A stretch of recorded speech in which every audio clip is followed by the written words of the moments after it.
Assalamualaikum friends, how are you? Hope you are good. Today we are going to proceed chapter 2 A Gift of Staples. तो इसमें हम देख रहे थे एक बेगर आया हुआ था मृदु और मीना के घर पर। तो उनकी मदर कहती हैं कि उस बेगर को कह दो कि वो दूसरे घर पर चला जाए। तो आइए देखते हैं। अब रवि निकलता है कहने के लिए। Mridu and Meena followed Ravi out. जब रवि जाता है बेगर के पास उनसे कहने के लिए कि now you can go to another house, तो मृदु और मीना भी उनके साथ पीछे पीछे चली जाती हैं। The beggar was already in the garden making himself quite at home. अब जो बेगर है, जब रवि आता है उनको कहने के लिए, तो बेगर जो है ऑलरेडी गार्डन में आ चुका था, जो कि उनके घर में थी, और वो अपने आप को अब उनके घर में काफ़ी कंफर्टेबल महसूस कर रहा था और वो उनके घर के अंदर दाखिल हो चुका था। He had spread his upper cloth under the neem tree. उसने अपने ऊपरी क्लॉथ को नीम ट्री के नीचे फैला दिया, बिछा दिया। ही वॉज लीनिंग अगेंस्ट इस ट्रंक। अब वो ट्रंक के विरुद्ध जो है झुका हुआ था। Apparently prepared to take a little snooze while he waited for the alms to appear. और वो झुका हुआ था, जिससे क्लियर ये दिख रहा था कि वो बहुत जल्द एक छोटी सी नींद, स्नूज यहाँ पर एक वर्ड आया हुआ है। स्नूज का मतलब होता है शॉर्ट स्लीप, साइड में मीनिंग दी हुई है।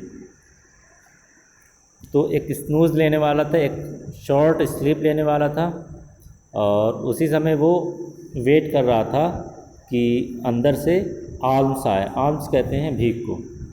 गो अवे सेड रवि स्टर्नली। अब जो रवि है सख्ती से साथ कहता है गो अवे, चले जाओ यहाँ से। My pati says it's time you found another house to beg from. मेरी पाती कह रही है कि ये अब सही टाइम है कि तुम अब जाकर किसी दूसरे के घर से बेक कर लो, भीख मांग लो। The beggar open his eyes very wide. Beggar open his eyes very wide की मीनिंग होगी कि बेगर जो यहाँ पर बहुत ताज्जुब में पड़ जाता है। And gazed at each of the children one by one. और हर एक बच्चे की तरफ एक एक कर कर बहुत ही ताज्जुब की नज़र से देखता है, यह बहुत ध्यान से देखता है। The ladies of this house he said at last in a voice chalk with feeling. तो वो एक चॉक विथ फीलिंग यानी दबी हुई आवाज़ से वो कहता है कि इस घर की ladies are very kind soul. इस घर की लेडीज़ जो है वो बहुत ही काइंड थी, बहुत ही रहमदिल थी। I have kept my body and soul together on their generosity for a whole week. मैं पूरे एक हफ्ते तक उन्हीं की जेनरोसिटी की वजह से, उन्हीं की सखावत की वजह से, रहमदिली की वजह से मैं आज ज़िंदा हूँ। देखिए, kept my body and soul together की मीनिंग होगी मैनेज टू स्टे अलाइव। मैं ज़िंदा रह सका किसकी वजह से? इस घर की जो लेडीज़ हैं उनकी जेनरोसिटी की वजह से ज़िंदा रह सका पूरे हफ्ता।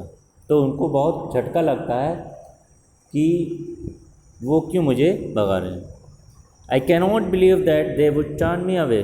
मुझे भरोसा नहीं हो रहा है कि वो मुझे यहाँ से निकाल देंगे। ही रेज्ड हिज वॉइस।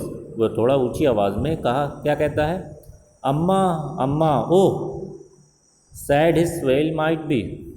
अब जब वो कह रहा था अम्मा अम्मा, तो उसकी जो आवाज़ थी उसमें एक सैडनेस थी, या ये कह सकते हैं कि एक दुख दिख रहा था। But it certainly was not feeble.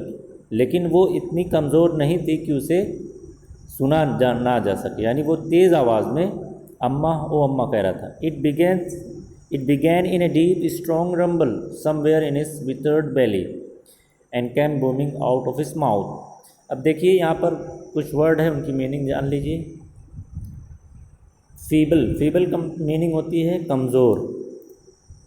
Rumble, it began in a deep strong rumble. Rumble कहते हैं गिड़गिड़ाना। Somewhere in A withered Bailey. Withered कहते हैं बिल्कुल सुकड़ी हुई, बेली पेट। जब कोई भी इंसान हो, खाना ना खाया हो काफ़ी समय से, या दो तीन वक्त तक खाना ना खाया, बहुत ज़्यादा भूख लगी हो, तो हम देखते हैं उसका पेट जो है बिल्कुल सिकुड़ जाता है या बिल्कुल बैठा हुआ होता है, तो उसी को कहा गया विथर्ड बेली।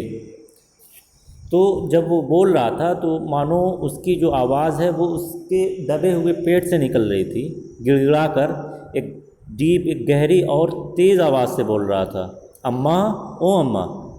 और वो इतनी भी कमज़ोर नहीं थी कि ना सुनी जा सके। And came booming of his mouth, उसकी मुंह से निकल रही थी आवाज़, with its few remaining teeth stained brown with bitter leaves. अब जब वो पुकार रहा था तो जो ऑथर है वो कहते हैं कि जो उसकी टीथ थी वो बिल्कुल ब्राउन थी। किस वजह से? क्योंकि वो बेटल की चीविंग करता था। बेटल चीविंग यानी पान खाता था। उसी पान खाने की वजह से उसके दांत के कलर जो हैं वो ब्राउन हो गए। नेक्स्ट देख, Ravi, tell him there is nothing left in the kitchen, called Rukmini. अब रुकुमनी जो कि रवि की माँ है, मदर है, वो कहती हैं कि उनसे कह दो कि there is nothing left in the kitchen, kitchen में अब कुछ भी नहीं बचा है। And he is not to come again, tell him that. और उससे ये भी कह दो कि अब वो दोबारा इस घर पर ना आए। She sounded fed up, fed up कहते हैं गुस्से में, बहुत एंग्री में, तो वो ये आवाज़ निकालती है बहुत गुस्से में। Ravi didn't how to repeat it all to the beggar. अब उसकी माँ कहती हैं रवि से कि ये सारी बातें बता दो, लेकिन रवि को ये सारी बातों को बेगर को बताने की ज़रूरत नहीं पड़ी। क्यों?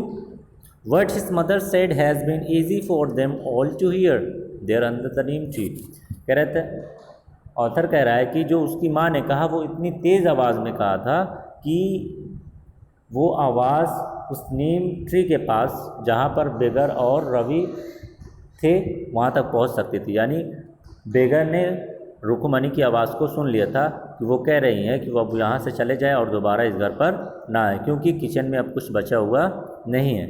The beggar sat up and site,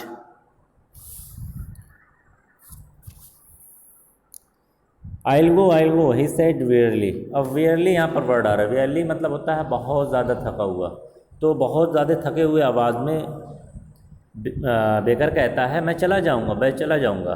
only let me have a rest here under this tree, केवल मुझे थोड़ा सा इस ट्री के नीचे रेस्ट करने दो, आराम करने दो, क्योंकि वो बहुत ज़्यादा थका हुआ था।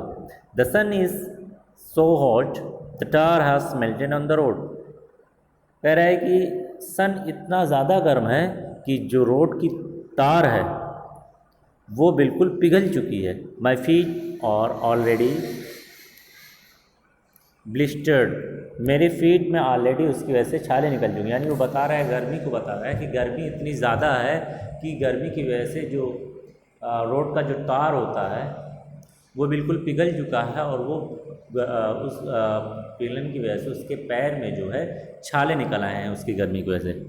ही stretch out his feet to show large pink peeling blister on the sole of his bare feet.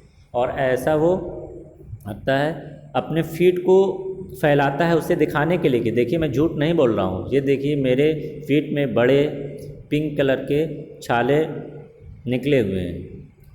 और जब वो फीट को दिखाता है तो उसके फीट कहते थे बेयर फीट। बेयर फीट मतलब बिल्कुल नंगे पैर थे, उसने पैर में कुछ पहने हुए नहीं था। I suppose he doesn't have the money two by chappals.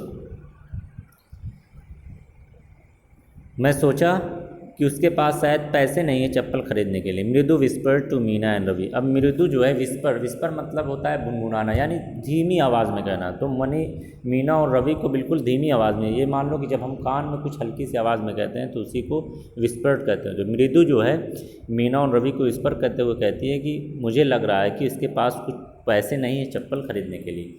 Have you got an old pair in the house somewhere. क्या तुमने घर में कहीं पर कोई पुराना जोड़ा रखा हुआ है? I don't know said Ravi, Meena are too small to fit his mine are too small to fit his feet और I would have given them to him and his feet were larger than Mridu and Meena's. तो रवि क्या कहता है, मुझे नहीं पता कहीं रखा हुआ है कि नहीं, मेरे जो फिट हैं वो इतने छोटे हैं कि इसके चप्पल जो है, मेरे चप्पल जो है इनके पैर में बैठ नहीं सकते, यानी ये उसे पहन नहीं सकते, नहीं तो मैं उन्हें दे दिया होता। And his feet were larger than मृदु, और उनके जो फीट हैं मेरे मृदु और मीना से काफ़ी ज़्यादा बड़े हैं। तो आज की स्टोरी को यहीं पर टर्मिनेट करते हैं। ओके, अस्सलाम वालेकुम।